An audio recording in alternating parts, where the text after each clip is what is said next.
ఏపీలో 50 మంది మావోయిస్టులను అరెస్టు చేశారు పోలీసులు. ఛత్తీస్గఢ్, ఒడిశా అడవుల్లో బలగాల కూంబింగ్ ముమ్మరం కావడంతో ఏపీలోని పలు ప్రాంతాల్లో తలదాచుకునేందుకు తరలివచ్చారు మావోయిస్టులు. ఇంటెలిజెన్స్ అధికారుల పక్కా సమాచారంతో దాడులు చేసి పట్టుకున్నారు. వీరిని పోలీస్ స్టేషన్లకు తరలించారు. ఇక మరోవైపు ఛత్తీస్గఢ్, ఒడిశా సరిహద్దుల్లోని అన్ని పోలీస్ స్టేషన్లను అలర్ట్ జారీ చేశారు. ముఖ్యంగా ఏజెన్సీ ప్రాంతాల్లో అప్రమత్తంగా ఉండాలని సూచించారు.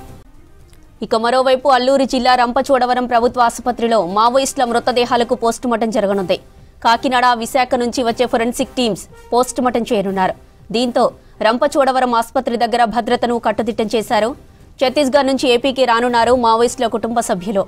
మధ్యాహ్నం తర్వాత హిడ్మా దంపతులతో పాటు మిగతా మావోయిస్టుల మృతదేహాలను వారి కుటుంబ సభ్యులకు అప్పగించనున్నారు అధికారులు. ఏపీలో 50 మంది మావోయిస్టులను అరెస్టు చేశారు పోలీసులు. ఛత్తీస్గఢ్, ఒడిశా అడవుల్లో బలగాల కూంబింగ్ ముమ్మరం కావడంతో ఏపీలోని పలు ప్రాంతాల్లో తలదాచుకునేందుకు తరలివచ్చారు మావోయిస్టులు. ఇంటెలిజెన్స్ అధికారుల పక్కా సమాచారంతో దాడులు చేసి పట్టుకున్నారు. వీరిని పోలీస్ స్టేషన్లకు తరలించారు. ఇక మరోవైపు ఛత్తీస్గఢ్, ఒడిశా సరిహద్దులోని అన్ని పోలీస్ స్టేషన్లను అలర్ట్ జారీ చేశారు. ముఖ్యంగా ఏజెన్సీ ప్రాంతాల్లో అప్రమత్తంగా ఉండాలని సూచించారు. ఇక మరోవైపు అల్లూరు జిల్లా రంపచోడవరం ప్రభుత్వ ఆసుపత్రిలో మావోయిస్టుల మృతదేహాలకు పోస్టుమార్టం జరగనుంది. కాకినాడ, విశాఖ నుంచి వచ్చే ఫోరెన్సిక్ టీమ్స్ పోస్టుమార్టం చేయనున్నారు. దీంతో రంపచోడవరం ఆసుపత్రి దగ్గర భద్రతను కట్టుదిట్టం చేశారు అధికారులు.